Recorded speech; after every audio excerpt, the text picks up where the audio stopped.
Dismantling the GP turbocharger. Before dismantling the GP turbocharger, ensure you have all the necessary tools, including torque wrench, circlip pliers, needle nose pliers, screwdriver, spanner and cleaning rags. 1. Turn the rotor manually before disassembling. Check that the rotor spins freely without jamming. Check for any obvious signs of failure, then estimate the machine's age and operating time. 2. Dismantling the compressor cover. Remove the compressor cover.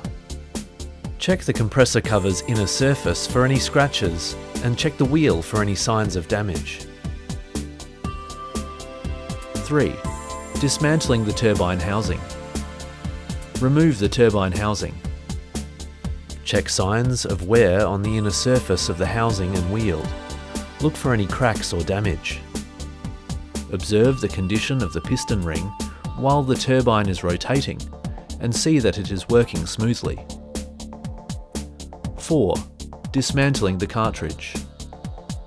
A. Use a torque wrench to remove the lock nut by using a special fixed plate. Remove the compressor wheel and the turbine shaft. B.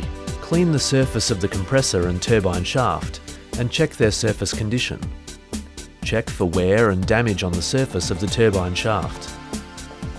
This is the most critical step in determining the cause of the turbocharger's failure.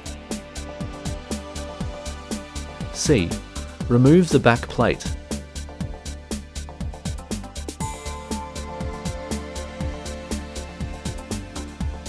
Remove the thrust bearing with a screwdriver.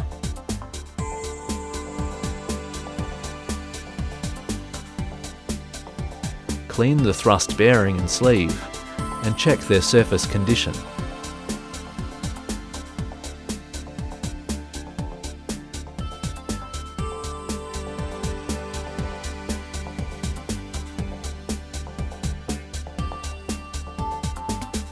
D.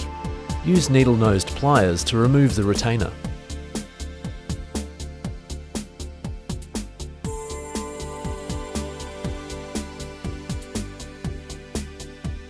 Now remove the journal bearing. Check for damage on the surfaces of the journal bearing and turbine shaft.